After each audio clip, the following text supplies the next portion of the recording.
آپ لوگ تھوڑا تھوڑا قریب آ جائیں، جو یہ فاصلہ مٹا دیں، آگے آ جائیں۔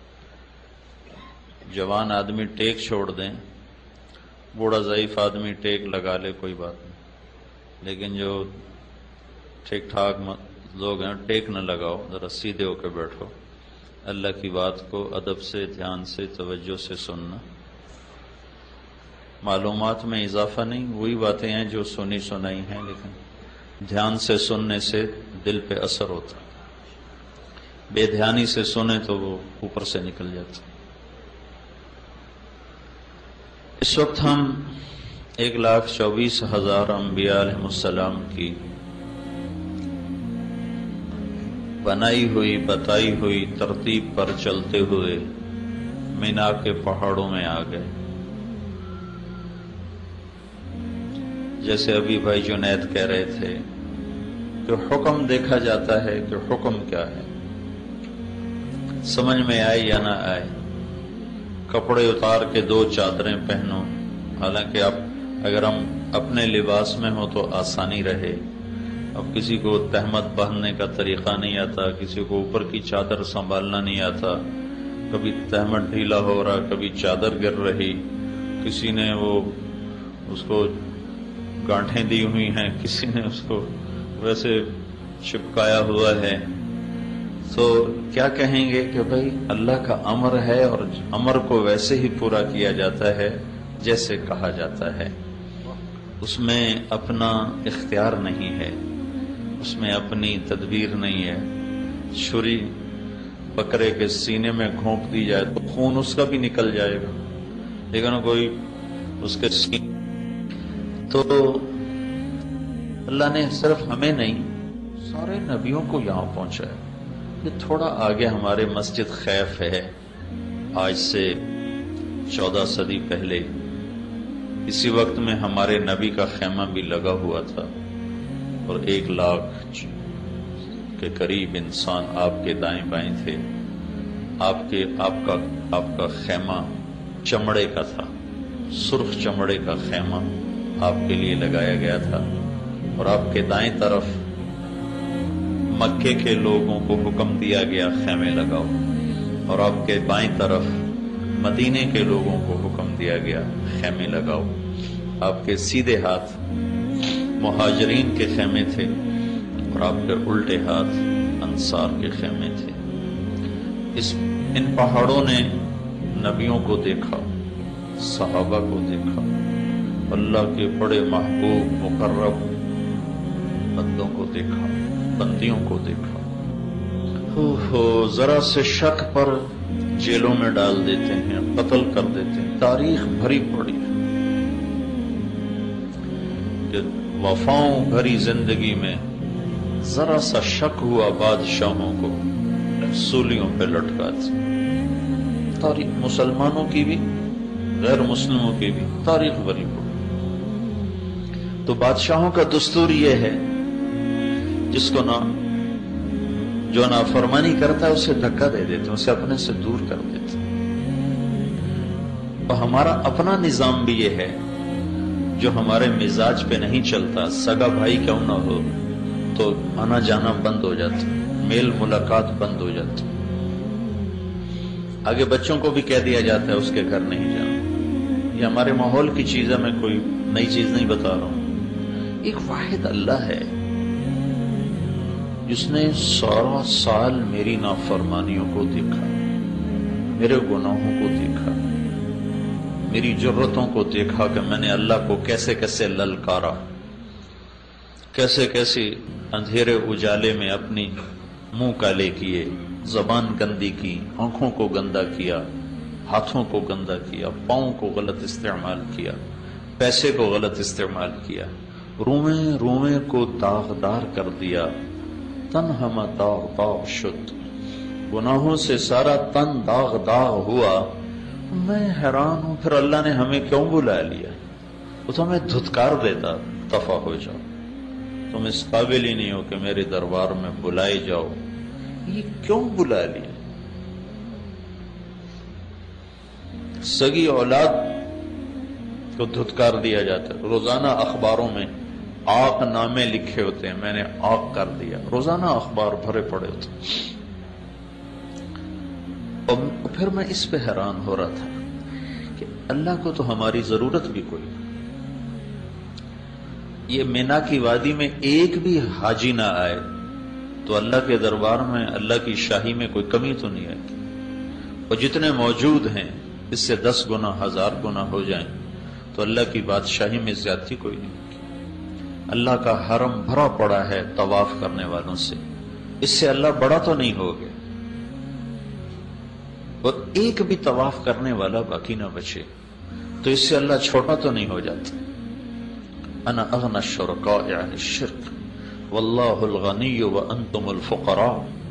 میرے بندو، تمہارا رب بہت غنی ہے اور تم سارے فقیر ہو۔ اور پھر ایک حدیث میں اللہ تعالیٰ فرماتا ہے، میرے بندو تم انسان، جنات، زندہ مردہ، مرد عورت، بوڑھے جوان، چھوٹے بڑے، خشک تر، اگلے پچھلے، نئے پرانے، کوئی شک نہیں چھوڑی، تم سارے سجدے میں پڑ جاؤ تو میری بادشاہی میں ایک ذرہ کے برابر اضافہ نہیں ہوتا۔ ما زاد فی ملکی شیء۔ پھر دوسری جہت سے اللہ فرماتا ہے، تم سارے اگلے پچھلے، نئے پرانے، اول آخر، زندہ مردہ، بوڑھے جوان، مرد عورت، خشک و تر، سب میرے نافرمان بن جاؤ تو میری بادشاہی میں ذرہ برابر کمی نہیں آتی۔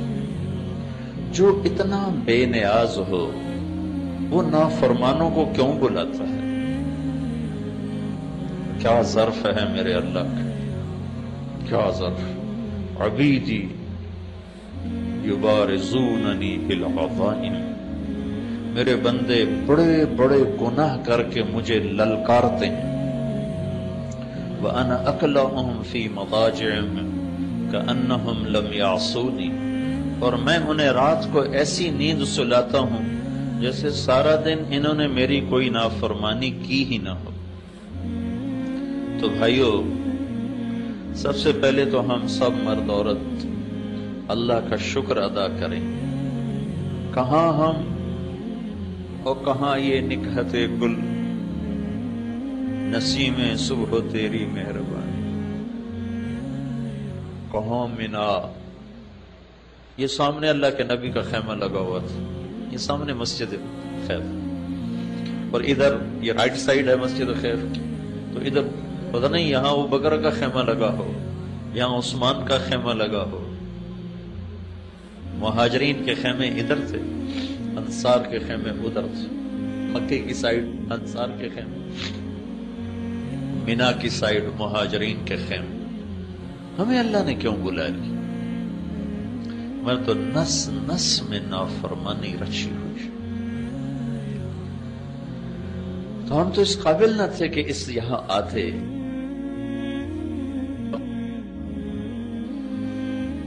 مکے کی ہر شہر تو وہی کھڑے ہیں، ان پہاڑوں کا تو کچھ نہیں بدلا، یہ تو ویسے ہی کھڑے ہیں۔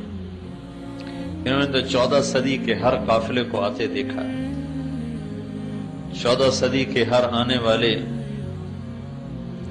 مسافروں کو، حجاج کو دیکھا ہے، ان کا سسکنا، رونا، تڑپنا پہاڑوں کے سامنے ہے، اور ہمارا ہنسنا، لایانی، غفلت، وہ بھی دیکھا ہے۔ اتنی آسانیاں، سہولتیں،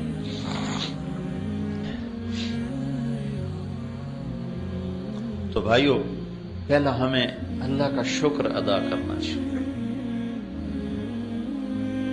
کہ اس نے ہمیں بلایا ہے۔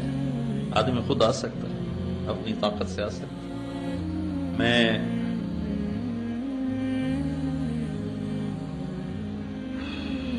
1991 میں حرم شریف سے نکلا، ایک جگہ میرا بیان تھا، تو جہاں یہ مکہ ٹاور ہے یہاں ٹیکسی سٹینڈ تھا، سامنے سڑک تھی، وہاں سے میں نے ٹیکسی لی، مسفلا کی طرف جا رہا تھا، تو عرب تھا گاڑی چلانے والا، جو سامنے سے حاجی گزرے اس کو موٹی گالی دے، بڑی غلیظ گالی تھی۔ وہ میرے لباس سے وہ مجھے پاکستانی سمجھ کے مطمئن تھا کہ اس کو عربی نہیں آتی، لہذا وہ بہت بدتمیزی کا مظاہرہ کر رہا تھا۔ تو مجھے خیال آیا کہ مجھے اس کو دعوت دینی چاہیے، اس کو سمجھا دوں گا یہ اللہ کے مہمان ہیں، ایسی زبان استعمال نہ کرو۔ تو میں نے اس سے ایک دم عربی میں گفتگو شروع کی تو وہ تھوڑا ہل گیا، اس کو پتہ چل گیا بھائی اس کو سارا پتہ چل رہا تھا۔ تو میں نے اس سے تھوڑی آخرت کی بات شروع کی تو وہ مجھ سے کہنے لگا مجھے دین کی کیا دعوت دیتے ہو، مجھے 10 سال ہو گئے میں نے بیت اللہ کی شکل نہیں دیکھی۔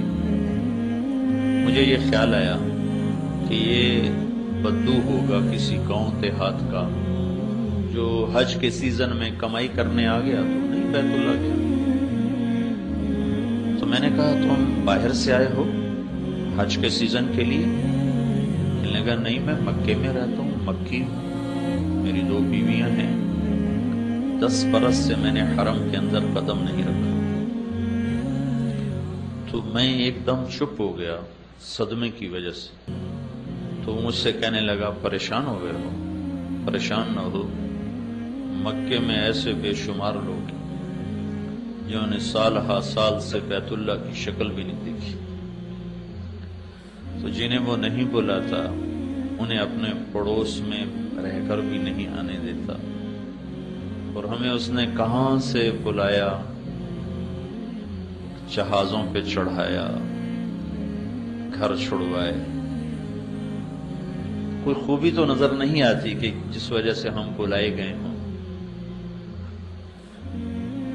جاننے والوں کو ہی کارڈ بھیجا جاتا ہے، یہ تو اللہ کا بلاوا۔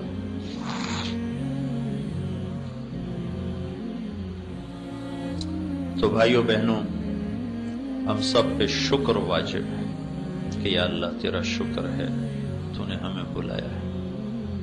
میں نے گزشتہ رات بھی بات کی تھی، اس کو پھر دہراتا ہوں، ضروری ہے۔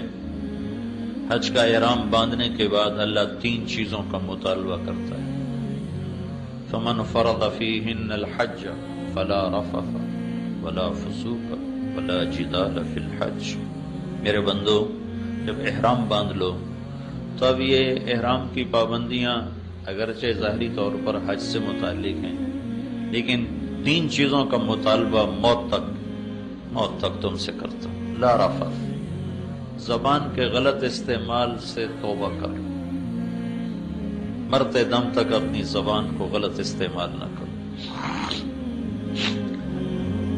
آپ نے حضرت معاذ بن جبل سے فرمایا معاذ تمہیں سارے دین کا خلاصہ بتاؤں، سارے دین کا خلاصہ؟ کہا جی کیا ہے؟ تو مجھے دیکھیں آپ نے ایسے کیا، فزیکلی کر کے دکھایا۔ یہ نہیں فرمایا زبان پہ قابو پاؤ، یہ نہیں فرمایا، کیوں کیا؟ معاذ وہ شخص ہیں جن کے ہاتھ میں قیامت کے دن علماء کا جھنڈا ہوگا، تو ان کو ایسے سمجھایا جیسے بچے کو سمجھایا جاتا۔ ایسے کیوں کیا؟ کہ دین کا مشکل ترین کام ہے اس زبان پہ قابو پانا۔ تو معاذ کہنے لگے یا رسول اللہ زبان پہ پکڑ ہوگی؟ تو آپ نے فرمایا معاذ کیا کہتے ہیں، سب سے زیادہ جہنم میں دھکا دینے والی زبان۔ تو اللہ کا ہم سے مطالبہ ہے جب تم اس پاک وادی میں آئے ہو تب اس زبان کی وَإِذَا تَصَابَتْ أُمَّتِي سَقَطَتْ مِنْ عَيْنِ اللَّهِ، جب میری امت گالیاں نکالنا شروع کرے گی تو اللہ کی نظروں سے گر جائے۔ ہمارے چھوٹے چھوٹے بچے گالیاں نکالتے،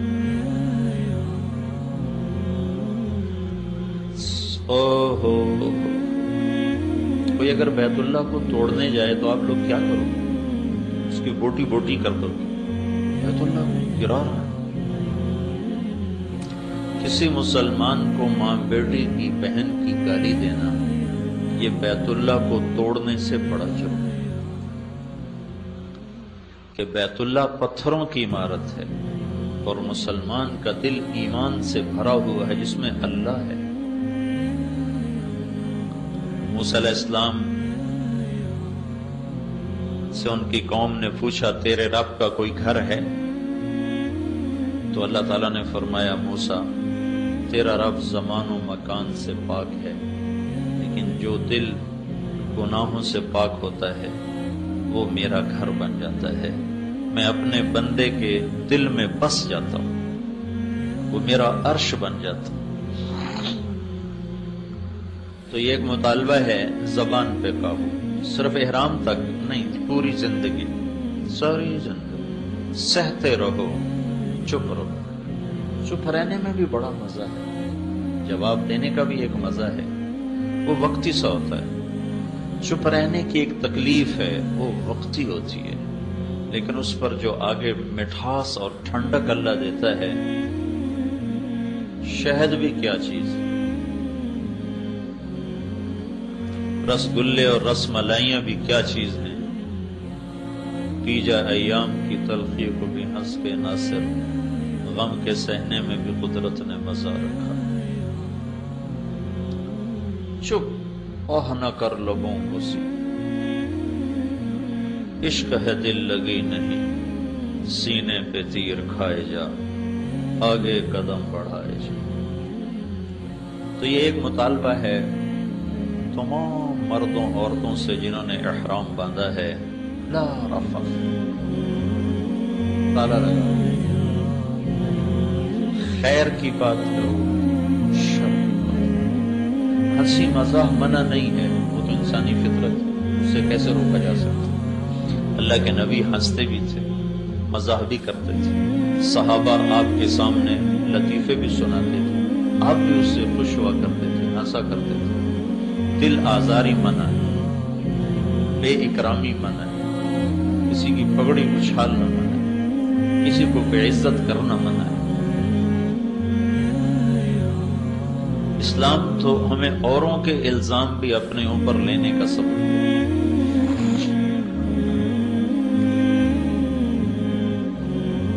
زبان پہ قابو، لا رفث۔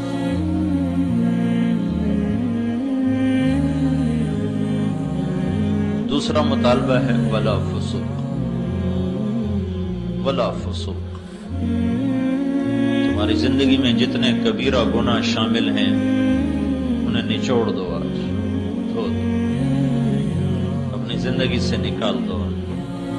عبادت کی سستی ہے، توبہ کرو۔ معاملات کی سستی ہے، توبہ کرو۔ اخلاق کی سستی ہے، توبہ کرو۔ معاشرت میں سستی ہے، بندوں اور تمہارے درمیان معاملات خراب ہیں تو اس کو بھی ٹھیک کرو، تمہارے اور تمہارے رب کے درمیان معاملات خراب ہیں تو اس کو بھی ٹھیک کرو۔ خلوت و جلوت کو اللہ سے آباد کر دو، لا فسوق۔ صرف حج کا مطالبہ نہیں، حج میں خاص طور پر ہے، اور موت تک کا مطالبہ ہے کہ اب ہماری تمہاری دوستی ہوگی، ہم نے تمہیں اپنے گھر بلایا ہے، تو میرے گھر آنے کے بعد تم مجھ سے بے وفائی نہ کرو۔ اور عاشقانہ انداز میں بلایا، اگرچہ ہمارے انداز عشق نہیں ہیں، لیکن حج کا مطلوب اصل میں عشق ہی ہے، اس لیے ہمیں عاشقانہ لباس پہنا ہے۔ زیب و زینت عاشق نہیں کیا کرتے، عاشق جو ہوتے ہیں وہ زیب و زینت سے بیزارت۔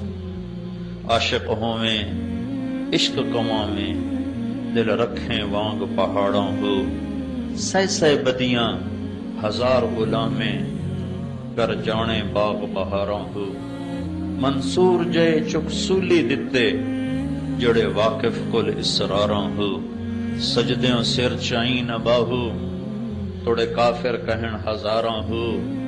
عاشق سوئی حقیقی جڑا، قتل معشوق دے منے، سر نو جوڑے تے منہ نہ موڑے، بھویں 100 تلواراں کھنے۔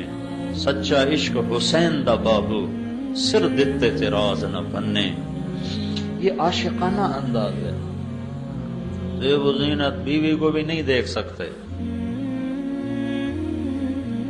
خوشبو کے قریب نہ، دیوانے بنو، مستانے بنو، ڈھونڈو اپنے رب کو پاگلوں کی طرح، تیرے کوچے اس بہانے مجھے دن سے رات کرنا، کبھی اس سے بات کرنا، کبھی اس سے بات کرنا۔ یہ اللہ کو پا لینے کا سفر ہے۔ لا الہ الا اللہ کلمہ معرفت ہے، اللہ کی پہچان کلمے سے۔ نماز اس کلمے کو تعلق سے بدلتی، زکوٰۃ اس تعلق کو محبت سے بدلتی، روزہ اس محبت کو عشق سے بدلتا ہے، اور حج پھر عاشق کا سفر ہے معشوق کو ڈھونڈنے کا اور پا لینے کا۔ اس لیے طواف ہے، پھیرے لگ رہے ہیں، پھیرے لگ رہے ہیں۔ کپڑے اترے ہوئے، کہتا ہے لاہور کراچی کی مسجد میں جاؤ تو اچھے کپڑے پہنو، خذوا زینتکم عند کل مسجد، اچھے کپڑے پہنو، بدبودار نہ ہو، صاف ستھرے ہو کر جاؤ۔ اور جب ادھر بلاتا ہے تو اللہ کے نبی سے پوچھا گیا ای الحاج افضل، یا رسول اللہ سب سے اچھا حاجی کون ہے؟ کہ الشیخ الطفل، جس کے سر میں مٹی پڑی ہوئی ہو، بال بکھرے ہوئے ہوں اور جوئیں اس کے سر سے گر رہی ہوں۔ جوں مارنے کا بھی حکم نہیں، اگر جوئیں پڑ جائیں تو جوئیں مارنے کا حکم نہیں۔ اب ہمارا احرام تو ہوتا ہے 2 دن کا، وہ جو لوگ احرام باندھتے تھے اور پھر پیدل چل کے آتے تھے تو 2 ہفتے کا احرام ہوتا تھا، بڑے بڑے بال ہوتے تھے، مٹی گرد و غبار، جوئیں جنم لیتی تھیں، تو مارنا نہیں ہے، بارش برداشت کرو۔ شیخ الطفل جو بالکل دیوانہ ہو، مستانہ ہو، مجنونانہ ہو، وہ سب سے بہترین حاجی۔ کیوں؟ کہ اس میں عاشقی کا رنگ زیادہ ہے، اس میں دیوانگی کا رنگ زیادہ ہے۔ ایک لڑکی بیت اللہ کا طواف کر رہی تھی، وہ کہہ رہی تھی اب الحب ان یخفى فکم قد کتمتہ فاصبح عندی قد اناخ وطنما۔ محبت سے بہت اپنے آپ کو بچایا اور محبت نے خیمے گاڑ ہی دیے، تو دل پہ قبضہ جما ہی لیا، اور مجھے کسی کا دیوانہ بنا ہی دیا، نہ مجھے اپنا چھوڑا نہ کسی اور کا چھوڑا۔ تو جنید بغدادی رحمت اللہ علیہ 7 طواف کر رہے تھے، انہیں جب یہ شعر سنے تو انہوں نے کہا لڑکی تو بہت بے ادب ہے، بیت اللہ میں ایسے شعر پڑھتی ہے۔ تو اس نے پھر شعر پڑھا لولا التقى لم اهجر عن طيب الوصل۔ جنید غلط نہ سمجھ میری بات کو، رات کے اندھیروں میں اللہ کے گھر کے طواف عشق ہی کرواتا ہے۔ تجھے اتنا بھی نہیں پتا میں کس کے عشق میں کہہ رہی ہوں۔ تو جنید رحمت اللہ علیہ ذرا ٹھٹ کے سنبھلے کہ یہ لڑکی تو کچھ اور ہے۔ پھر اس لڑکی نے کہا جنید کس کا طواف کر رہے ہو؟ تو انہوں نے فرمایا بیت اللہ کا۔ تو وہ ہنسنے لگی اور یوں آسمان کی طرف نگاہ اٹھائی اور کہنے لگی یا اللہ تیرے بھی بندے کیسے دیوانے ہیں، تجھے چھوڑ کر پتھروں کا طواف کرتے، تیری بجائے پتھروں کا طواف کرتے۔ تو جنید فرماتے ہیں میں غش کھا کے گر گیا، اور پھر مجھے اندازہ ہوا کہ وہ کس مقام کی بچی تھی، میں اس کو غلط سمجھا تھا۔ تو حج کا سفر اصل تو اللہ کو ڈھونڈنے کا سفر۔ اب یہ حج ٹور والوں نے سہولتیں دینے کے چکر میں سارا حج لڑائی بنا دی، ہمیں یہ نہیں ملا، ہمیں وہ نہیں ملا، ہمیں یہ نہیں دیا گیا، ہمیں وہ نہیں دیا گیا۔ وہ اصل جو تصور تھا وہ ختم ہی ہوتے رہے۔ کھانا ایسا تھا، بس ایسی خراب تھی، جگہ اتنی تنگ تھی، ہوٹل اچھا نہیں تھا۔ تو جس رب نے بلایا تھا کہ آ تیرا میرا کچھ تعلق ہو جائے، وہ تو محوی ہو گیا، بھول نہیں ہو گیا۔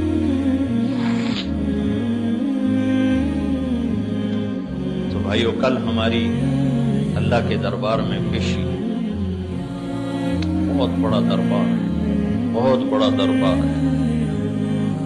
جتنے بھی گناہ ہیں نا کل اللہ سے مانگو، کہ اللہ تعالیٰ فرماتا ہے عرفہ کے دن میرے بندو آج اتنے گناہ لے کر آؤ جتنے بارش کے قطرے، ہم اتنے کر سکتے، اتنے گناہ لے کر آؤ جتنے ریت کے ذرے ہیں، اتنے کوئی کر سکتا ہے۔ اتنے گناہ لے کر آؤ جتنے درختوں کے پتے ہیں،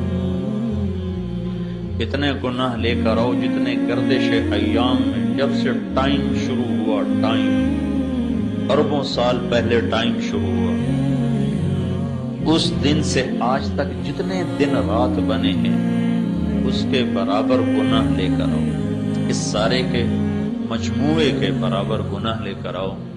آج میں معاف کرنے کے لیے آیا بیٹھا ہوں، تمہارے دو بول کا منتظر ہوں گا کہ تم کو یا اللہ معاف کر، میں سارے ہی معاف کروں۔ تو اللہ کا دوسرا مطالبہ ہے گناہ چھوڑ دو۔ اس کا مطلب یہ نہیں کہ یہ فرشتہ بن جائے گا، اس سے پھر بھی ہو جائے گا۔ نیک آدمی سے بھی گناہ ہوتا ہے، لیکن وہ گناہ کر کے پچھتاتا ہے، روتا ہے۔ اور عادی نافرمان سے بھی گناہ ہوتا ہے، وہ اکڑتا ہے، دلیر ہوتا ہے، دونوں میں یہ فرق ہو جاتا ہے۔ اس لیے علماء کہتے ہیں نیک لوگوں کی کمیاں نہ پکڑو، نیک لوگوں کی کمیاں نہ پکڑو۔ کیوں کہتے ہیں؟ صحابہ کے بارے میں زبان بند رکھو۔ خود اللہ کے نبی نے فرمایا اللہ اللہ فی اصحابی لا تتخذوهم غرضا من بعدی، کہ میں تمہیں اللہ سے ڈراتا ہوں میرے صحابہ کے بارے میں کبھی بات نہ کرو، ان کو کبھی تنقید کا نشانہ نہ بنانا۔ وہ فرشتے نہیں، انسان تھے، ان سے خطائیں ہوئی ہیں، لیکن ان کی خطاؤں پہ گفتگو نہ کرنا، ورنہ اللہ تمہیں پکڑ لے گا۔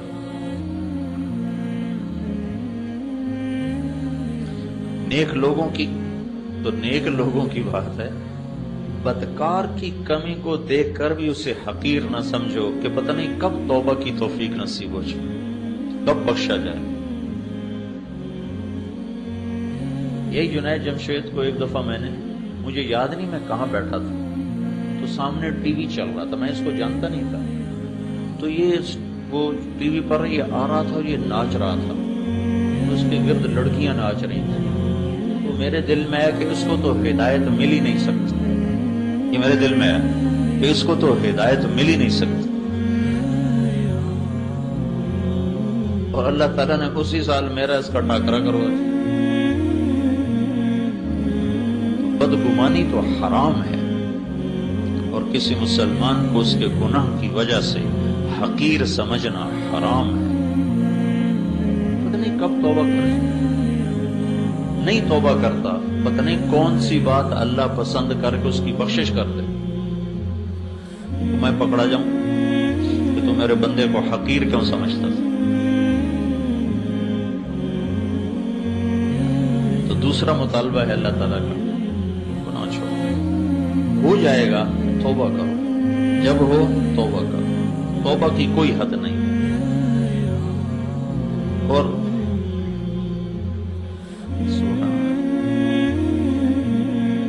اللہ کے نبی کا فرمان ہے اگر تم سارے نیک بن جاؤ، کوئی گناہگار نہ ہو، تو اللہ تم سب کو موت دے کے جنت میں پہنچا دے گا، اور ایک قوم پیدا کرے گا جو گناہ کرے گی، پھر اپنے گناہوں پہ بیٹھ کے آنسو بہائے گی کہ یا اللہ معافی دے، پھر اللہ ان کو خوش ہو کے معاف کرے گا۔ اللہ کو معاف کرنا اتنا پسند۔ تو یہ دوسرا مطالبہ ہے، گناہ نہیں، ہو جائے معاف، یا اللہ توبہ، یا اللہ توبہ۔ تیسرا مطالبہ کیا ہے؟ ولا جدال، ولا جدال، جھگڑا نہیں کرنا، لڑائی نہیں کرنا۔ ساری زندگی کے لیے دستبردار ہونا سیکھو، اور اللہ کے خزانوں میں جمع کرتے جاؤ، کرتے جاؤ، کرتے جاؤ۔ افرغ من کنزک عندی لا غرق ولا حرق ولا سرق، میرے بندے اپنا خزانہ میرے پاس جمع کرا دے، میرا بینک نہ ڈوبتا ہے، دنیا کے بینک تو ڈوب جاتے، میرا بینک نہ لٹتا ہے، دنیا کے بینکوں پہ تو ڈاکے پڑتے، میرا بینک نہ جلتا ہے، دنیا کے بینکوں میں تو آگ بھی لگ جاتی۔ اوفی کہو احوج ما تکون الیہ، جس دن تو سب سے زیادہ محتاج ہوگا میں تیرا سرمایہ کروڑوں گنا زیادہ کر کے تجھے واپس کر دوں۔ جھگڑا نہیں کرنا، لڑائی نہیں کرنا، سہ جانا ہے، پی جانا ہے۔ یہ 3 مطالبے ہیں اللہ کے۔ ایک خوشخبری ہے چپ رہ جانے والی کی، اپنا حق چھوڑ دینے والی کی۔ آپ نے مدینے والوں سے فرمایا میرے بعد تمہیں تمہارا حق نہیں ملے گا، تم کیا کرو گے؟ تو نے ایسے کہا یا رسول اللہ ہم تلوار اٹھائیں گے اور اپنا حق وصول کریں گے۔ تو آپ نے فرمایا میں تمہیں اس سے بہتر چیز بتاؤں؟ کہا جی کیا؟ کہ تم صبر کرنا اور حوض کوثر پہ آ کر مجھ سے ملاقات کر لینا، میں ساری کمیاں تمہیں اللہ سے پوری کروا کے دے دوں، سارے حق میں دلوا دوں۔ خوشخبری صرف مدینے والوں کے لیے نہیں ہے، ہر اس بندے بندی کے لیے ہے جو اللہ کی رضا کی خاطر جھگڑا چھوڑ دیتا ہے اور حق سے دستبردار ہو جاتا ہے۔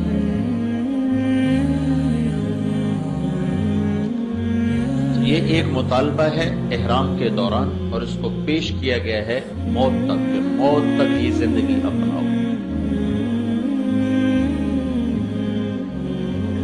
تو بھائی سارے ہم اس کی نیت کریں، نیت کرتے ہیں سارے بھائی۔ عرفات میں جو جا رہے ہیں اس کے پیچھے ایک مطالبہ ہے۔ کل جو عرفات کی حاضری ہے، جیسے شادی کا دن ہوتا ہے تو اس سے 1-2 دن پہلے وہ لائٹیں جلنا شروع ہو جاتی ہیں اور سارے گھر کو سجایا جاتا ہے، ایسی جب عرفات کا دن آتا ہے تو آسمانوں پہ بھی چراغاں ہو جاتے ہیں اور سارے فرشتے خوشیاں مناتے ہیں، اور شیطان کا سب سے زیادہ بھاری دن 9 تاریخ کا۔ تو 9 تاریخ کا ایک مطالبہ ہے، عرفہ پہچان کو کہتے ہیں۔ پہچان کیا؟ پہچان کیا ہے؟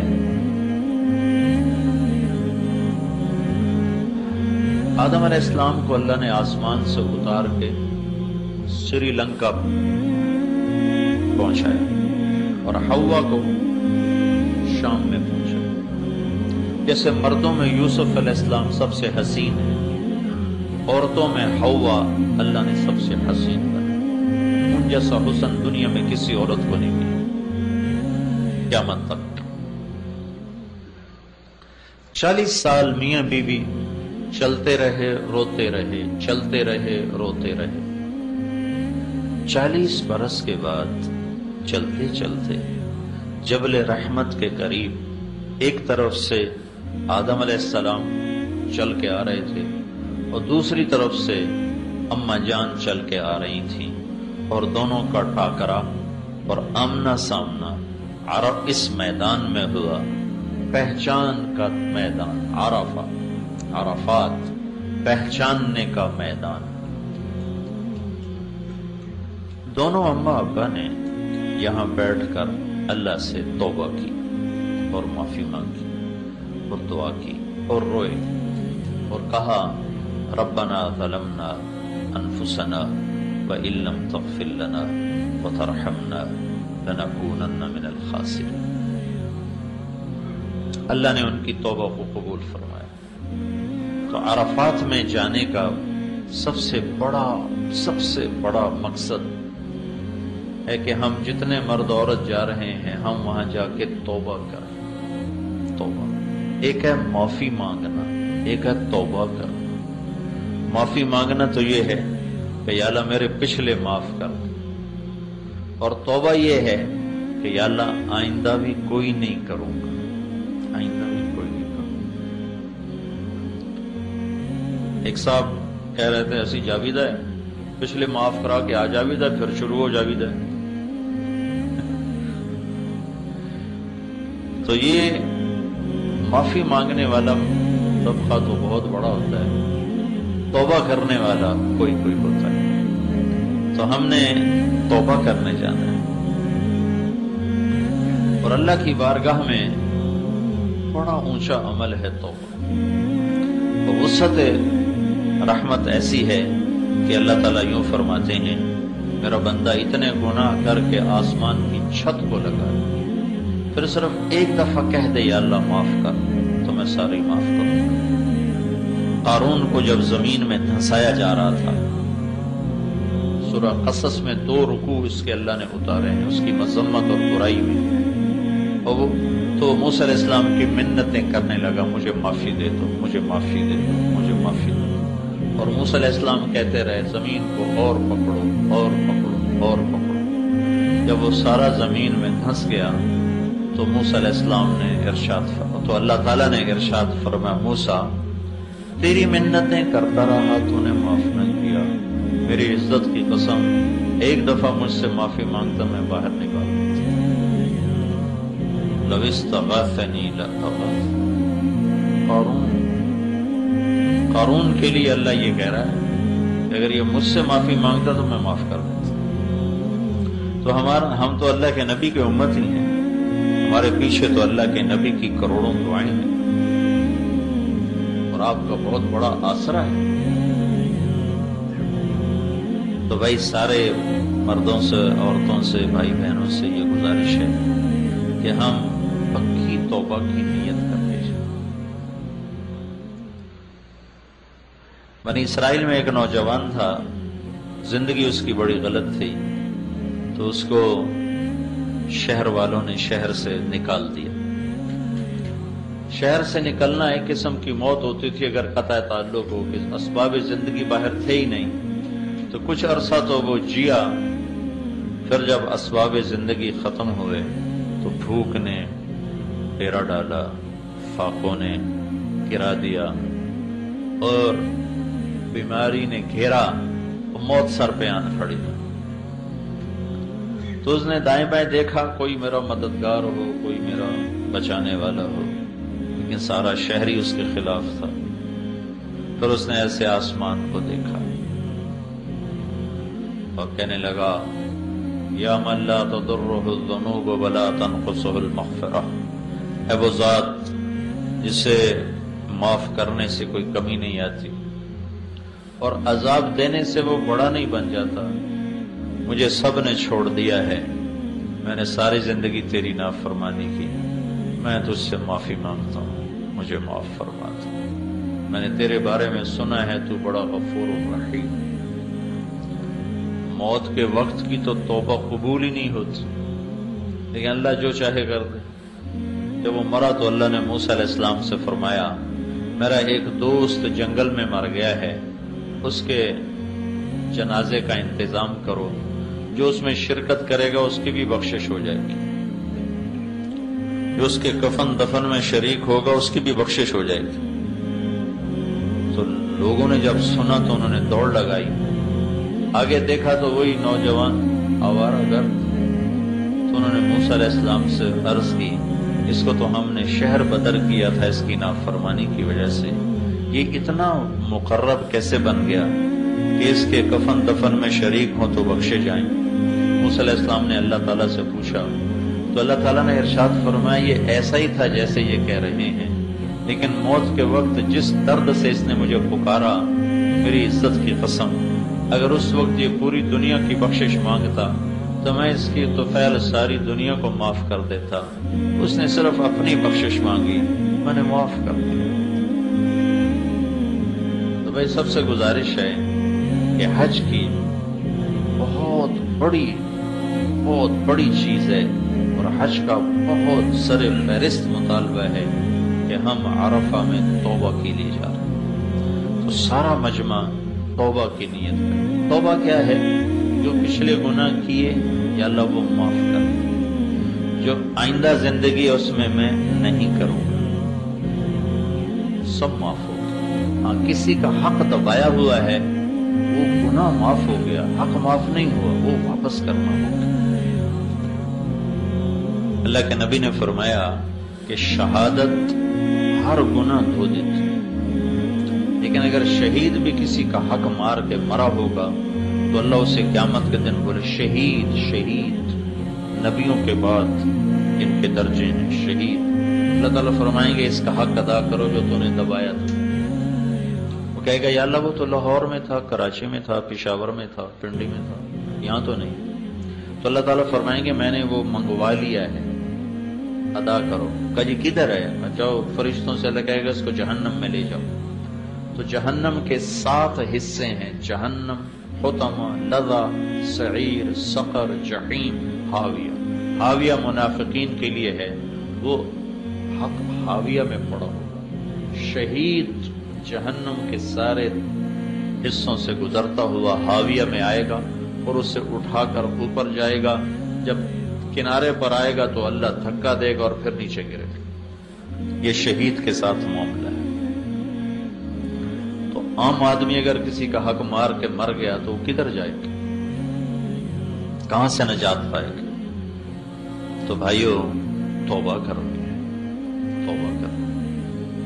خاص طور پر لوگوں کے حقوق کے بارے میں بہت حساس معاملہ ہے آخرت کا۔ دوسری چیز اس مینا کی وادی سے متعلق ہے۔ یہاں جو ہم احرام باندھ کے بیٹھے ہوئے ہیں، کفن میں ہیں، یہاں ایک بہت بڑی داستان بکھری پڑی ہے مینا کی وادیوں میں، پہاڑوں میں، چوٹیوں پر۔ یہاں ابراہیم علیہ السلام اور اسماعیل علیہ السلام نے ایک داستان اپنے خون سے لکھی تھی، جو ہر آنے والے مرد عورت سے مطالبہ ہے کہ آج کے بعد اپنے جذبوں سے زندہ نہ رہو، ابراہیمی جذبوں سے زندہ رہو کہ یا اللہ تجھ پر ہر شے قربان، ہر شے تیری، تجھ پر قربان۔ یہ جذبہ اللہ مانگتا، جذبات کی قربانی، احساسات کی قربانی اور اپنے مال و متاع کی قربانی۔ 84 سال عمر تھی ابراہیم علیہ السلام کی جب اللہ نے بیٹا دیا، 84 برس کے عمر۔ 60-65 سال گزر گئے، دعا مانگتے، یا اللہ بیٹا دے، یا اللہ بیٹا دے، یا اللہ بیٹا دے۔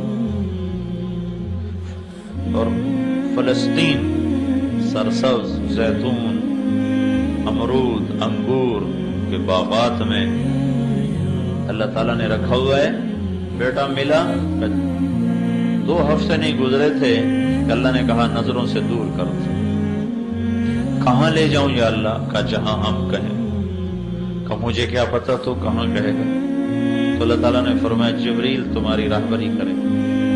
تو جبریل انسانی شکل میں ایک اونٹ پر سوار ہو کر، اور سارا، ہاجرہ اور اسماعیل اور ابراہیم علیہ السلام یہ دوسرے اونٹ پر ساتھ چلے، اور جبریل آپ کو لے کر مکہ پہنچے۔ چاروں طرف کالے پہاڑ، جبل ابی قبیس، صفا، مروہ، جبل عمر، جو اب جبل عمر، پتہ نہیں اس کو کیا نام تھا۔ تو یہ چاروں پہاڑوں کے اندر بیت اللہ ایک ٹیلا تھا۔ جب یہاں پہنچے تو جبریل نے کہا یہاں اپنی بیوی اور بچے کو چھوڑ کے آؤ، واپس چلے جاؤ۔ تو ابراہیم علیہ السلام جیسی ہستی جنہوں نے آگ میں گرتے ہوئے اف نہ کی، جب یہ بات سنی تو ان کو ایک دم حیران ہو کر فرمایا یہاں کیسے چھوڑ دو؟ یہاں تو نہ پانی نہ سایہ۔ تو جبریل نے کہا آپ کے اللہ کی یہی منشا ہے، یہاں چھوڑ دو۔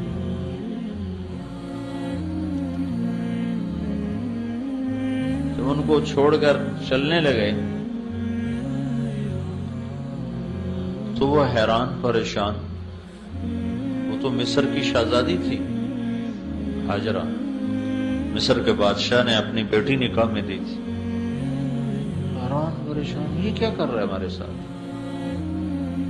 وہ چل دیے تو وہ کہنے لگے کیا کر رہے ہو؟ کدھر چھوڑ کے جا رہے ہو؟ کیوں چھوڑ کے جا رہے ہو؟ اور آگے حکم ہے جواب بھی نہیں دینا، خاموش، چپ کر کے جا رہے۔ اونٹنی کی نکیل پکڑی اور جا رہے۔ کدئی ایک جگہ آتی ہے جہاں اب یہ زمزم کا پانی وہاں مہیا کیا جاتا ہے۔ یہ بیت اللہ سے کوئی 3 کلومیٹر کا فاصلہ ہے۔ یہاں تک میاں بیوی چلتے آ رہے ہیں اور ہاجرہ فریادیں کرتی آ رہی ہیں۔ آپ ذرا سوچو ابراہیم کے دل پہ کیا گزر رہی ہو؟ صرف نبی نہیں ہے، خامد بھی تو ہے، باپ بھی تو ہے، انسان بھی تو ہے، کیا گزر رہی ہوگی؟ اس امت کو گھر چھوڑنا پہلے دن سے سکھایا گیا. اس امت کی ابتدا ہی گھر چھوڑنے سے، بیوی بچے چھوڑنے سے ہے کہ ان کو دنیا میں دین پھیلانے کا کام ملنا تھا. تو اللہ نے ان کو پہلے سے تربیت فرمائی کہ یہ اللہ کے کلمے کے لیے گھر چھوڑنے والے بنے. 3 میل کے بعد ان کو خیال آیا یہ اللہ کا رسول ہے، کہیں اوپر سے کوئی حکم نہ آیا ہو. تو پھر فرمانے لگی اللہ امر، کیا اللہ نے کہا ہے؟ تو ابراہیم علیہ السلام نے ایسے سر ہلایا، ایک دم ہاجرہ کے جذبات بدل گئے. وہ تن نے کہنے لگے اذن لن یضیعنا اللہ، جاؤ چلے جاؤ، میرا رب مجھے کبھی ضائع نہیں کرے گا. تو کیا حشر ہوا ہوگا اس معصوم بچے کے. 3 دن میں پانی ختم ہو گیا، کھانا ختم ہو گیا. ایک چھاگل میں پانی تھا تھوڑا سا، کچھ زیادہ رہا تھا، کچھ کھانا تھا. اگر اللہ چاہتے تو ختم ہوتے ہی چشمہ نکال دیتے. اللہ کی کیا حکمت ہے کہ اسماعیل کی چیخیں ہیں اور وہ ایڑیاں رگڑ رہا ہے، اور ماں بے قرار ماہی بے آب کی طرح تڑپتی ہے، ہائے میں کیا کروں، ہائے میں کیا کروں. جب نہیں رہا گیا اور اس کا رونا برداشت نہیں ہوا تو بھاگ کے صفا پہ چڑھ گئی. حالانکہ پتہ تھا کچھ بھی نہیں، کچھ بھی نہیں. دیکھا دور دور تک کوئی امید و آس. پھر نیچے اترے، جہاں دوڑتے ہیں وہ وادی تھی، وہاں بچہ نظروں سے اوجھل ہو گیا تو وہاں دوڑ لگائی تاکہ بچے کو جلدی سے دیکھ سکوں. جب بچہ نظر آنے لگا تو پھر آہستہ ہو گیا. پھر مروہ پہ چڑھی، پھر صفا پہ، پھر مروہ. میں شکر ادا کرتا ہوں کہ اماں 7 چکروں میں ہی تھک گئی. اگر وہ 14 لگا لیتی تو ہمارا کیا حال ہوتا. ساڑھی تو انہیں 7 تے بس ہو جاتی. 7 چکروں کے بعد وہ گر گئی. وہ جی نہ چاہا کہ بچے کو کے پاس جاؤں، میں ہی گر گئی. اور اس نا امیدی میں کہ میں یہاں مر جاؤں وہ وہاں مر جائے، میں بچے کو مرتا دیکھ نہیں سکتا. تو بڑی یاس بھری نظروں سے بچے کی طرف دیکھا تو اللہ کا غیبی نظام حرکت میں آ چکا تھا. جبریل پہنچے ہوئے تھے انسانی شکل. تو نے دیکھا ایک آدمی میرے بیٹے کے پاس ہے. تو پھر جیسے بجھتی شمع بھڑکتی ہے ایک دم اٹھی اور بھاگی. قریب آ کر دیکھا تو آدمی غائب اور بچے کی ایڑیوں سے پانی نکل رہا تھا، ابل رہا تھا، ابل رہا تھا. اب تو بڑے سائنسی ٹیکنالوجی بہت چیزیں ایجاد ہو گئیں. تو مجھے یہ زمزم کے کنویں پر جو انجینئر تھے انہوں نے مجھے بتایا کہ اس کے سورس کو معلوم کرنے کی کوشش کی گئی. جیولوجسٹ بلائے ساری دنیا سے، طائف تک زمین کو چھانا کہ شاید یہ زمزم کا پانی یہ کنیکٹ ہے کسی پانی کے ذخیرے سے اور وہاں سے پانی آتا ہے. لیکن کہیں بھی اس کا کوئی کنیکشن کوئی نہیں. جو ہی موٹر چلتی ہے تو جھرنوں سے پانی نکلنا شروع ہو جاتا ہے، اور جو ہی موٹر بند ہوتی ہے تو وہ پانی بند ہو جاتا ہے. 5-6 جھرنے ہیں نیچے، سوراخ ہیں. ان سوراخوں سے جب موٹر چلاتے ہیں تو پانی نکلنا شروع ہو جاتا ہے. جب موٹر بند کرتے ہیں تو وہ بند ہو جاتا ہے اپنے آپ آٹومیٹک.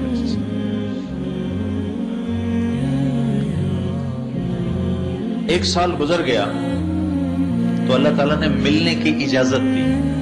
اب ملنے کی اجازت بھی سنو کیسی اجازت ہے. پورا سال جو حضرت ہاجرہ نے دن گنے، گھڑیاں گنی، کب آئے گا کب آئے گا. نہ ہی آتا تو اچھا تھا، آیا تو کس حال کا آیا کہ جب سواری کو بٹھایا اور ہاجرہ لپک کے گئیں اور اندر آنے کو عرض کیا تو فرمایا ہاجرہ اترنے کا حکم نہیں ہے، وہ بس سواری پر بیٹھے بیٹھے ملنا ہے، اترنے کا حکم. تو ہاجرہ کے صبر کے آنسو چھلک پڑے. اچھا میں اللہ کے امر پر راضی ہوں، مجھے اجازت ہے آپ کا منہ ہاتھ دھو دوں، آپ مٹی مٹی آپ کے پاؤں دھو دوں، سر دھو دوں، اجازت. کہاں اجازت؟ اونٹنی پر بیٹھے بیٹھے بیوی نے خامد کی خدمت کی. عورت کی سب سے بڑی متاع خامد ہوتا ہے، اور خامد ابراہیم جیسا ہو تو اس کی جدائی کیسی ہوگی. بچے کو گود میں لیا، بوسہ دیا، اور جب وہ بھاگنے لگا، دوڑنے لگا، اچھلنے لگا تو حکم ہو گیا جاؤ اور جا کے ذبح کر دو. یا آئے تھے ایک دفعہ ملنے، یا اب آ رہے ہیں ذبح کر. کس عمر میں؟ 94 سال کی عمر. 92 سے 94 سال کی عمر تھی. 92 سال کا بندہ تو مرغی نہیں ذبح کر سکتا، اسے کہا جا رہا جا کے بچے کو ذبح کر دو.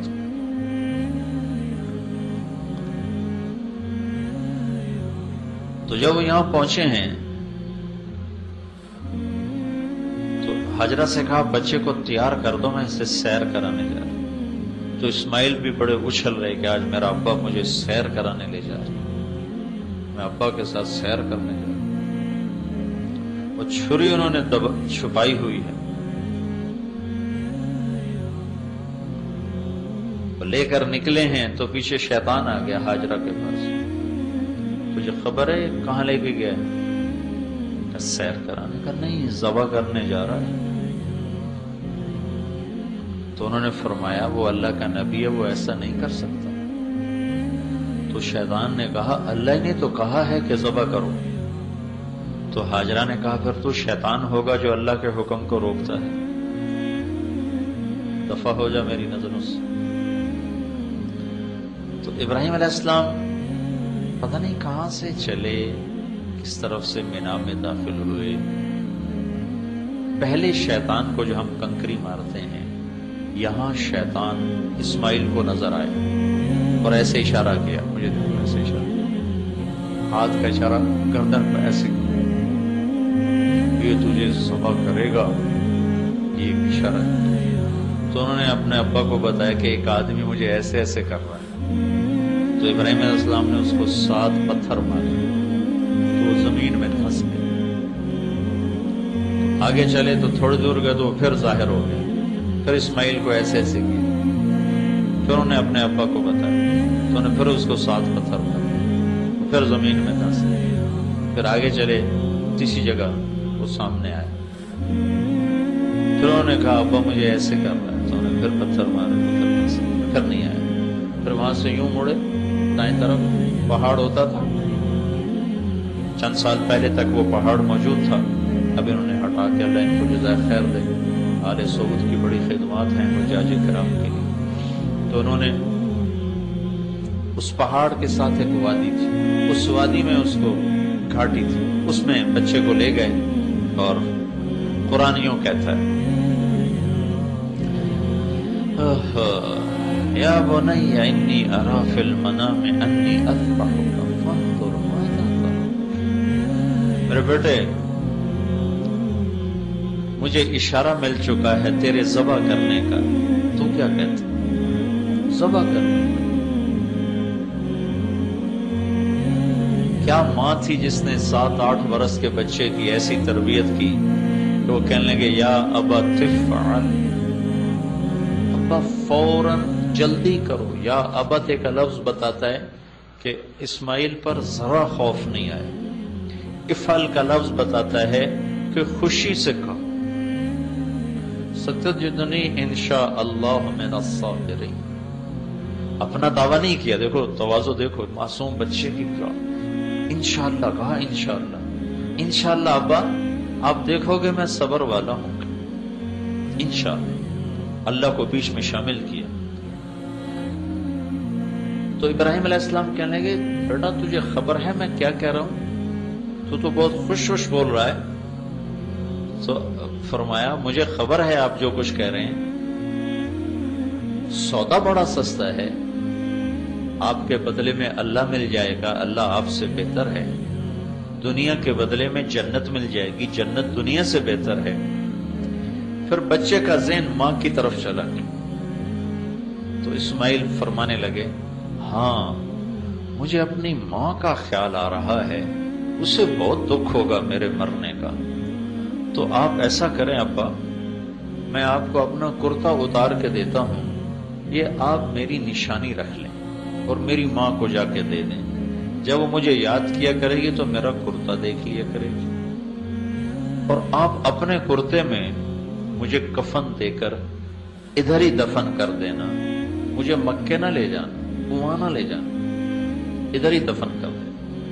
اور یہ معصوم بچہ اپنے باپ کو نصیحت کر رہا ہے، میرے ہاتھ پاؤں باندھو، کہیں میرا پاؤں تجھے لگ نہ جائے۔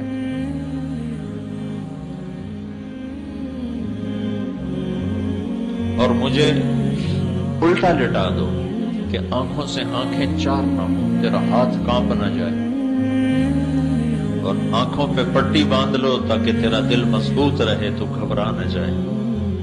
یہ ایک معصوم بچہ 94 برس کے بوڑھے کو نصیحت کر رہا ہے۔ بیٹے کی ٹانگیں باندھی جا رہی ہوں ذبح کرنے کے لیے، بکرے کی ٹانگیں تو باندھی جاتی ہیں، گائے بھینس اونٹ کی ٹانگیں تو باندھی جاتی ہیں، معصوم بچے کی ٹانگیں ہاتھ باندھے جا رہے ہوں ذبح کرنے کے لیے، تو اس باندھنے والے کے جی پہ کیا گزر رہی ہوگی؟ ان کو لٹایا، یعنی جیسے پہلے کہا ہے 94 برس کا بوڑھا تو مرغی نہیں ذبح کر سکتا، بچہ ذبح کرنا پڑ جائے، تو اپنا گھٹنا ان کے کمر پہ رکھا اور ان کے سر کے بال پکڑے اور یوں اس کو اٹھایا، سر کو اٹھایا تاکہ نیچے سے چھری چلا سکے، ایسے سر کو اٹھایا اور یوں،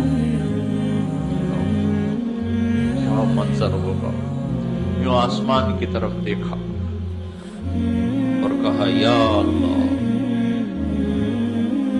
تو مجھ سے ناراض ہو گیا ہے، تو کیا سمجھتا ہے کہ اسماعیل کی محبت میرے دل میں تجھ سے زیادہ ہے؟ نہیں نہیں، بالکل نہیں، تو دیکھ میں تیرے نام پہ اسے ذبح کر رہا ہوں، اور اگر کوئی میرا تو امتحان لینا چاہتا ہے، میں تیرے امتحان کے قابل نہیں ہوں، مجھے معاف کر دے۔ یہ ایسی فریاد تھی کہ ساتوں آسمان کے فرشتوں میں چیخ و پکار مچ گئی، چھری کو چلا دیا، اللہ اکبر، سبحان اللہ۔ میں ویسے ہی کہتا بکرے ذبح کرو، ابراہیم سے بھی بکرے ذبح کروا دیتا۔ یہ کہانی ساری کیوں کروائی ہے؟ ایک مطالبہ ہے کہ اللہ پر ہر جذبہ قربان کرو، اپنے غلط نفع قربان کرو، غلط جذبے قربان کرو، اپنے غلط راہوں کو قربان کرو، اپنے غلط مفادات کو قربان کرو، اس کے لیے جتنی بھاری قیمت دینی پڑے دے جاؤ۔ چھری چلی، کیسے چلی؟ چلانے والا چلائے تو چلے، نہ گردن کے نیچے کوئی لوہا آیا، نہ چھری موم بنی، نہ چھری نشان بھی نہ ڈال سکی۔ ایک دفعہ چلائے، دوسری دفعہ چلائے، تیسری دفعہ چلائے، نہیں چلی، پھر اٹھے اور جا کر اس کو تیز کر رہے ہیں۔ کیا کہانی ہے، کیا داستان ہے، چھری تیز کر رہے ہیں۔ پھر جب اٹھ کے واپس آئے تو اللہ تعالیٰ نے کہا جبریل میرا خلیل جوش میں،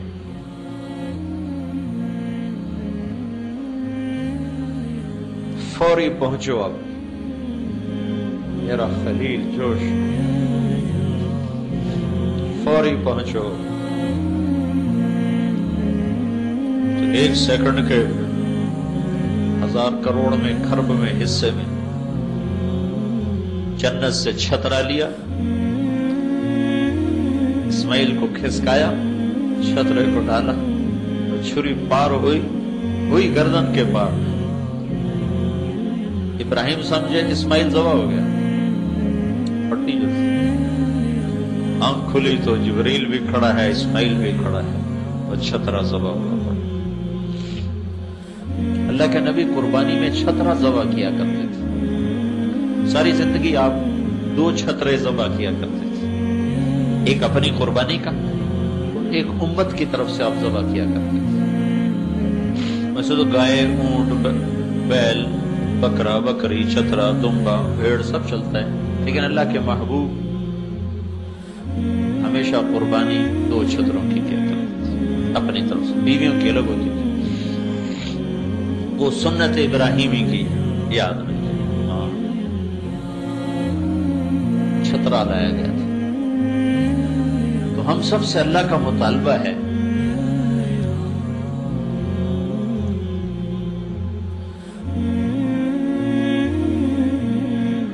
کہ اب جب ہم اس میدان میں آ گئے ہیں تو اب اپنی چاہتیں چھوڑ دیں، اللہ کے اور اللہ کے محبوب کی پسندیدہ زندگی اور چاہتوں پر اپنی چاہتیں قربان کرتے جائیں، قربان کرتے جائیں، قربان کرتے جائیں۔ یہ حج کی روح ہے، روح حج۔ ایک حج کے ظاہری اعمال کل میں نے بتائے تھے، آج پھر آخر میں بتا دوں گا۔ وہ اتنا مشکل نہیں، آسان ہے، اور اگر کوئی کمی بیشی ہو جائے تو اس کے لیے دم ہے، فقرہ دے دیا جائے، وہ اس کی کمی پوری ہو جائے گی۔ لیکن ایک حاجی توبہ نہیں کرتا تو اس کی تو کوئی تلافی نہیں۔ ایک حاجی مینا میں آ کر اپنے جذبے نہیں بدلتا تو اس کی کوئی تلافی نہیں۔ جذبے بدل، دنیا کے لیے نہیں جینا، اللہ کے لیے جینا ہے۔ بیوی بچوں کے لیے نہیں جینا، اللہ کے لیے جینا ہے۔ اپنی ذات کے لیے نہیں جینا، اللہ کے لیے جینا ہے۔ اللہ کو پانے کا سفر ہے زندگی، اللہ کو ڈھونڈنے کا سفر ہے زندگی، اللہ تک مل جانے کا سفر ہے زندگی، باقی تو راستے کی چیزیں۔ عبد الرحمن الناصر اسپین پہ 50 برس حکومت کی، کہنے لگا ایک دفعہ اپنی زندگی کے خوشی کے دن گنے تو 50 سال میں صرف 14 دن خوشی کے گزرے۔ اللہ کو چھوڑ کر جس چیز کو بھی لوگ موضوع بنائیں گے تو دکھوں کا شکار ہو جائے۔ تیسری چیز ہمیں حج کی، جو روح حج میں سے جو تیسری چیز ہے، وہ اللہ کے محبوب کی طرف سے ہمیں ملی ہے۔ اللہ کے رسول صلی اللہ تعالی علیہ وسلم نے آخری حج کیا، میں نے تھوڑا سا رات بتایا تھا۔ جب آپ مدینہ سے چلے تو آپ کے ساتھ 12,000 کا مجمع تھا۔ جب آپ مینا میں پہنچے ہیں تو یہ مجمع 1 لاکھ سے بڑھ چکا تھا، اور جب آپ عرفات میں پہنچے ہیں تو یہ کوئی 1.25 لاکھ کے قریب یہ مجمع ہو چکا تھا۔ اس مجمع کو لے کر آپ عرفہ میں پہنچے ہیں، پھر وہاں سے آپ 10 تاریخ کو واپس آئے ہیں۔ کسی بڑے شیطان کے پاس آپ نے کنکر مارے ہیں، پھر 9 تاریخ کے خطبے کو دہرایا ہے، کل انشاءاللہ وہ پیش کروں گا میں۔ اس میں ایک جملے کا اضافہ کیا ہے، فَلْيُبَلِّغِ الشَّاهِدُ الْغَائِبُ، میرا پیغام آگے پہنچایا جائے، میرا پیغام آگے پہنچایا جائے۔ تو حج کی تیسری ذمہ داری جو ہمیں ملتی ہے وہ دعوت کا کام ہے، وہ تبلیغ کا کام ہے۔ یہ اللہ کا احسان ہے کہ اس نے ہمارے خطے کے میں اس کو مرکزیت عطا فرما دی۔ بر صغیر کو اللہ تعالیٰ نے چن لیا، ساری دنیا کے انسانوں تک یہاں سے لوگ پہنچ رہے ہیں، اور دنیا سے لوگ یہاں آ کر اس محنت کو سیکھ رہے ہیں۔ اور ان صحابہ اور تابعین، تبع تابعین، پہلے 300 سال کو چھوڑ کر پچھلے 1100 سال میں ایسی محنت وجود میں نہیں آئی، اور ایسا مؤثر اور ایسا پر اثر کام پچھلے 11 صدی میں نہیں۔ 3 صدی کو تو کوئی مل نہیں سکتا کو اللہ کے نبی کی شہادت، لیکن پچھلی 11 صدیوں میں امت کو جتنا نفع پہنچا ہے اس دعوت کی محنت سے، وہ ایک فقید المثال چیز اور ایک عجائب غرائب قدرت میں سے۔ تو بھائیو، تیسری چیز جو ہمیں ملتی ہے اس حج کی نسبت سے وہ دعوت الی اللہ ہے، اس کو آپ تبلیغی جماعت کی طرف منسوب مت کریں.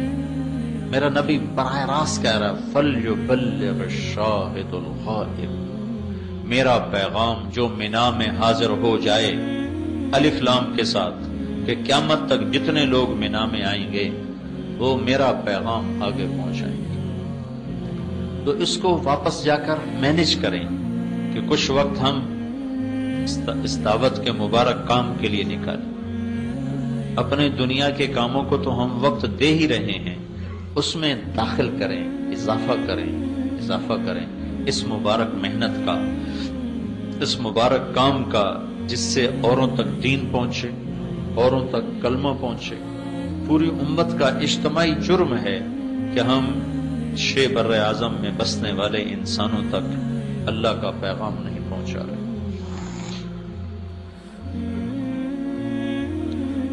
اور اس امت میں ہندوستان کے ایک بہت بڑے بزرگ ہیں مولانا کلیم صدیقی صاحب، وہ وہاں غیر مسلموں میں دعوت کا کام کر رہے ہیں اور لاکھوں کی تعداد میں لوگ اسلام میں داخل ہو چکے ہیں. پرسوں مجھے ملنے آئے ہوئے تھے تو ان کے ساتھ انہوں نے ایک آدمی کا تعارف کروایا کہ اس کا نام تھا بلبیر سنگھ. یہ بابری مسجد کو جنہوں نے گرایا تھا اس کی قیادت کرنے والا یہ شخص تھا اور اب اس کا نام عامر ہے. تو بابری مسجد پر پہلی کدال چلانے والا وہ شخص تھا. تو پرسوں وہاں بلڈنگ میں آیا ہوا تھا، اب اس کی ماشاءاللہ اتنی بڑی داڑھی تھی، اتنا بڑا اس کا محراب تھا. تو پہلی کدال اس نے چلائی، لیکن وہ اللہ کے کا نظام ایسا چلا کہ وہ اس دعوت کی محنت میں آیا لپیٹ میں اور اللہ نے اس کو کلمہ نصیب فرما دیا. تو اس نے یہ منت مانی تھی کہ میں 100 مسجدیں جو ویران ہیں میں وہ آباد کرواؤں گا جو ہندوؤں کے قبضے میں، سکھوں کے قبضے میں ہیں. تو اس نے بتایا کہ میں 77 مسجدیں آباد کروا چکا ہوں. 37 باقی، 27 باقی، 77 مسجدیں آباد کروا چکا. تو وہ انہوں نے بتایا کہ ایک وہاں پنجاب میں ایک بہت بڑا گھرانہ تھا، اس کی ایک بچی پڑوس میں جاتی تھی کھیلنے کے لیے. وہ گھرانہ تھا تبلیغ والوں کا، مسلمان تھے. وہ انہوں نے اس بچی کو دعوت دیتے رہے، وہ مسلمان ہو گئی. مسلمان ہوئی تو سال 2 سال تو چھپا رہا، پھر پتہ چل گیا. تو جب انہیں پتہ چلا تو انہوں نے اس کو سمجھایا کہ ہم بڑے لوگ ہیں، ہماری بڑی بدنامی ہوگی اگر تم نے اپنا دھرم چھوڑ دیا. تو اس نے کہا پتا جی اب میں دھرم نہیں چھوڑوں. تو باپ اور چچا نے بیٹی کو قتل کرنے کا منصوبہ بنایا اور اس کو وہ لے کر گئے.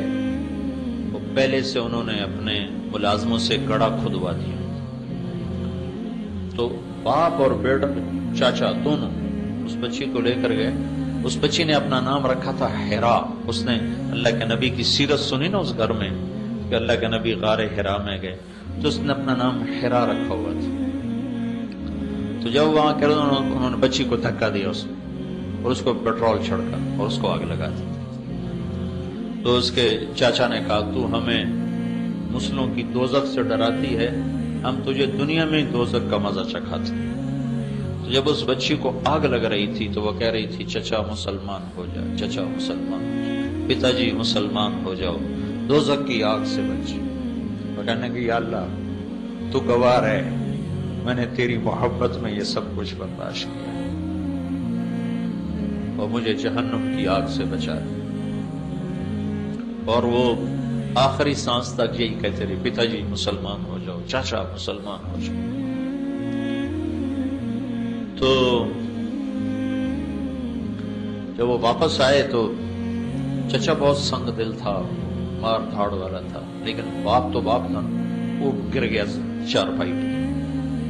مہینہ نہیں گزار سکا تو اپنے بھائی سے کہنے لگا مجھے مسلمان کر ورنہ میں مرتا ہوں. مجھے بچی کی چیخیں سونے نہیں دیتی. نے کہا ایک کو مارا اب تجھے بھی مارو. کا دل اس کا بھی ہلا ہوا تھا. تو کہنے لگے شرم کی وجہ سے میں اس کو لے کر دلی آ گیا کہ علاقے میں کسی کو پتہ نہ چلے. اور دلی میں ایک مسجد کے امام سے کلمہ پڑھوایا. 2 دن کے بعد اس کا انتقال ہو گیا. کہنے لگے جب وہ بھائی کلمے پر مر گئے اور بھتیجی کو یوں میں نے آخر تک کہتے سنا چچا جہنم سے بچ جاؤ، کلمہ پڑھ لو، مسلمان ہو جاؤ، تو مجھے راتوں کو میری نیند اڑ گئی. مجھے اس کی چیخیں سنائی دیں، مجھے اس کی آوازیں سنائی دیں. پھر مجھے خود جستجو ہوئی کہ میں اسلام کا مطالعہ کروں، میں اسلام کو پڑھوں. تو پھر میں نے اسلام کے بارے میں پوچھنا شروع کیا. تو آہستہ آہستہ اللہ تعالیٰ نے مجھے کلمے کی توفیق دی، میں مسلمان ہوا. پھر میں نے اللہ سے مانگا یا اللہ جو میں نے اپنی بھتیجی کو جلایا اس کا مجھے دنیا میں کوئی اس کے کفارے کی توفیق عطا فرما. اسلام میں نے چھپایا ہوا تھا، میں ان کا بہت بڑا لیڈر تھا. تو ایک جگہ ہندوؤں نے منصوبہ بنایا مسلمان بچے بچیوں کے اسکول کو جلانے کا اور اس میں ان کو بند کر کے جلا دینے کا. تو میں اس منصوبے میں شریک تھا. تو اس میں کوئی 300-350 بچے بچیاں پڑھتے تھے. کہنے لگے راتوں رات میں گیا اور ان کے لیے خفیہ دروازے بنوائے راتوں رات. اور پھر جب صبح وہ بچے آئے ہیں تو میں نے پہلے ہی جا کر ان کو بتا دیا اور ان کو خفیہ دروازے سے سب کو نکالا.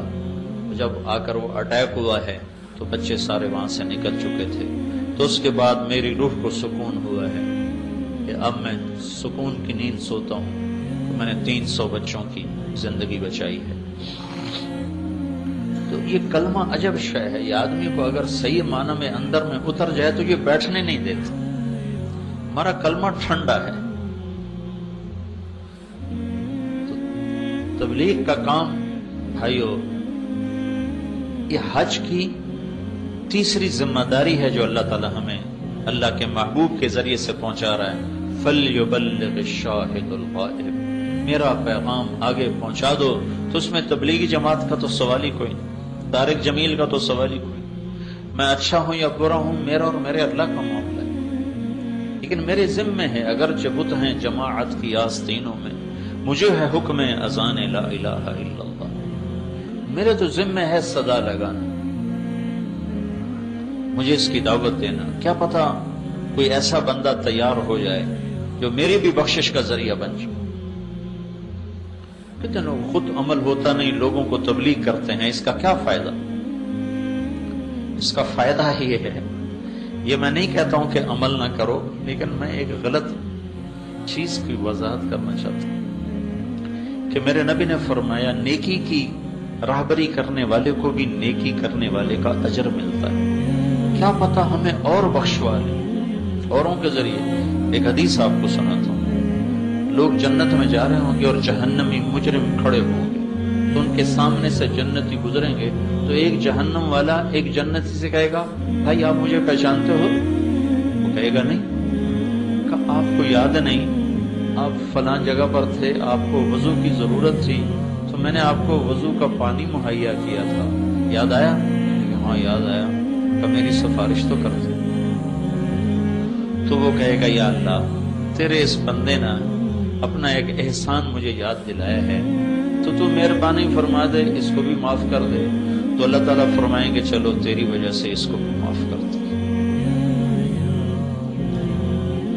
میں اپنی ذات میں کھوٹا مسلمان ہوں، لیکن میری دعوت سے ایک سچا مسلمان تیار ہو جاتا ہے اور وہ جنت میں جا رہا ہوتا ہے. تو اگر پانی وضو کے پانی دینے پر سفارش ہو سکتی ہے تو سیدھا راستہ دکھانے پر تو بہت بڑی امید ہے سفارش. ہاں کاروبار نہ ہو، یہ جو منع کی ایک آدمی اب دین کو کاروبار بنا لیتا ہے اور وہ اس سے اپنی دنیا بنانے کے چکر میں ہے، اس کا معاملہ اور ہے. ایک آدمی دین کو کاروبار نہیں بنا رہا، وہ دعوت کا کام کر رہا ہے لیکن گناہگار بھی ہے، کمزور بھی ہے، غلط بھی ہو جاتا ہے، ٹھیک بھی کر لیتا ہے، اس کا معاملہ اور ہے. تو بھائیو یہ 3 باتیں ہیں جو ہم نے اللہ سے مانگنی ہیں. ایک ہم نے توبہ کرنی، اس کی نیت کرنا ہے سارے. ایک ہم نے اپنے جذبات اور احساسات کو آج کے بعد اللہ اس کے رسول پہ قربان کرنا ہے. جو وہ چاہتے ہیں وہ کرنا ہے، جو نہیں چاہتے وہ چھوڑ دینا ہے. اور ایک ہم نے دعوت کا کام یہاں سے لے کر اسی وادی میں میرے نبی نے 10 تاریخ کو بھی بیان کیا، 11 تاریخ کو بھی بیان کیا، اور اس میں فرمایا فَلْيُبَلِّغِ الشَّاهِدُ الْغَائِبُ، میری بات آگے پہنچا، میری بات آگے پہنچا. تو بھائیو، میری ساری بات کا خلاصہ، ہم نے اپنی زبان کی حفاظت کرنی ہے، ہم نے کبیرہ گناہ